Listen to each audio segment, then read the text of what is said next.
Film Iblis dalam Kandungan 2, Deception melanjutkan kisah Amelia Widi Mulia setelah kematian misterius suaminya, Ferdi. Dalam kondisi hamil tua, Amelia kembali ke rumah lamanya bersama dua anak angkatnya, Alani Denira Wiraguna dan Vito Muhammad Adiyat untuk memulai hidup baru. Menjelang persalinan, Amelia ditangani oleh Dr. Imam Randy Herpy yang memberikan kesan aneh dan membuatnya merasa tidak nyaman. Meskipun demikian, Amelia mengikuti saran Dr. Imam untuk pindah ke rumah sakit baru demi keselamatan dirinya dan bayinya. Namun, setelah pindah, Amelia mulai mengalami kejadian-kejadian aneh dan mencurigakan yang mengarah pada terungkapnya konspirasi berbahaya antara Dr. Imam dan pihak rumah sakit. Amelia merasa nyawanya dan bayinya terancam. Menyadari bahaya yang mengintai, Alani, Vito, dan Bara Munggaran Melgrad, kakak kelas Alani, berusaha keras untuk menyelamatkan Amelia dan bayinya dari ancaman tersebut. Mereka berpacu dengan waktu untuk mengungkap kebenaran dan melawan kekuatan jahat yang membahayakan keluarga mereka. Berikut adalah daftar pemeran dan karakter utama dalam film Iblis dalam Kandungan 2, Deception, 2024. Pemeran dan karakter. 1. Widi Mulia sebagai Amelia. Tokoh utama, ibu hamil yang mencoba melindungi bayinya setelah kematian misterius sang suami. Ia kembali ke rumah lama dan menghadapi teror baru dari kekuatan jahat yang mengintai kandungannya. 2. Denira Wiraguna sebagai Alani. Anak angkat Amelia yang cerdas dan penuh empati. Ia menjadi garda depan dalam menyelidiki hal-hal aneh yang terjadi, dan berusaha menyelamatkan ibunya dari konspirasi. 3. Muhammad Adiyat sebagai Vito. Anak angkat Amelia yang masih kecil, namun peka terhadap hal-hal gaib dan menjadi sosok penting dalam mengungkap teror spiritual yang muncul. 4. Randy Herpy sebagai Dr. Imam. Dokter kandungan Amelia yang misterius dan memiliki agenda terselubung. Karakternya sangat mencurigakan dan menjadi pusat dari kengerian yang terjadi di rumah sakit baru. 5. Munggaran Melgrad sebagai Bara. Kakak kelas Alani yang ikut membantu menyelidiki kasus-kasus janggal. Ia menjadi teman dekat dan pelindung bagi Alani dan Vito. 6. Debbie Sahertian. Berperan sebagai tokoh pendukung, kemungkinan besar sebagai kepala rumah sakit atau tokoh berpengaruh yang turut terlibat dalam rahasia kelam di balik konspirasi itu. 7. Jajang C. Nur. Muncul sebagai karakter senior yang menguak sedikit tentang sejarah iblis yang mengejar keturunan tertentu termasuk janin dalam kandungan Amelia. Film ini merupakan kelanjutan dari Iblis dalam Kandungan 2022 dengan peningkatan tensi, kengerian psikologis, serta sentuhan konspirasi dan pemujaan iblis.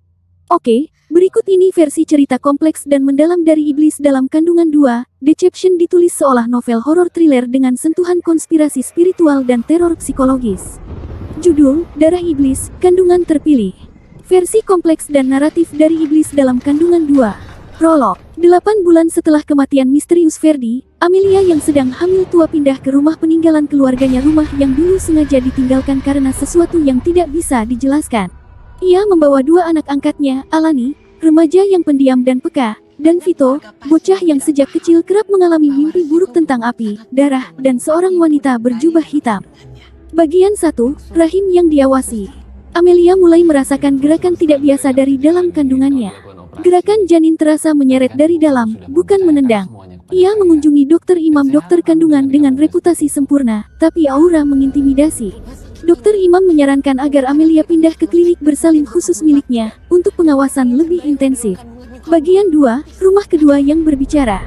Di rumah lama, Alani mulai mendengar suara di dinding, seperti bisikan wanita yang memanggil nama Satriah, nama leluhur keluarga Amelia.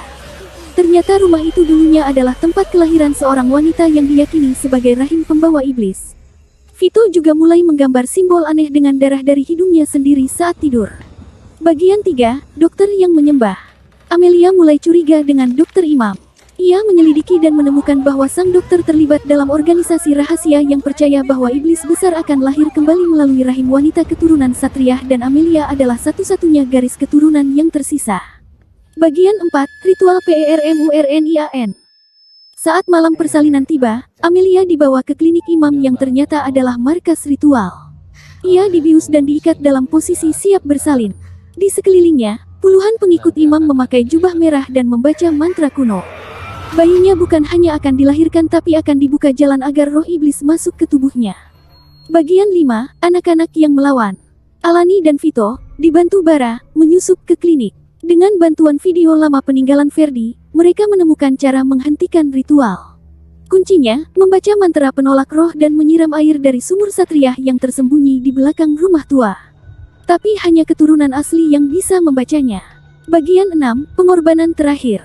Saat ritual mencapai puncak, Alani nekat membaca mantra itu dan seketika tubuhnya kerasukan. Ternyata Alani bukan hanya anak angkat. Ia adalah anak kandung Ferdi dari masa lalunya dengan keturunan Satriah lain, yang diberikan pada Amelia secara rahasia. Alani adalah garis yang ditakdirkan untuk mengakhiri kutukan ini atau melanjutkannya. Epilog, Amelia selamat, bayinya lahir normal atau begitulah tampaknya. Tapi di detik terakhir, kamera memperlihatkan mata sang bayi yang membuka berwarna hitam seluruhnya. Alani hilang tanpa jejak, dan di ruangan tertutup, Dokter Imam masih hidup, dengan senyum di balik luka bakar. Kita hanya butuh waktu, untuk bermain lagi. Kalau kamu suka gaya cerita begini, aku bisa bantu terusin jadi serial atau pecah jadi bab-bab, bahkan spin-off tentang Alani atau masa lalu keluarga Satriah.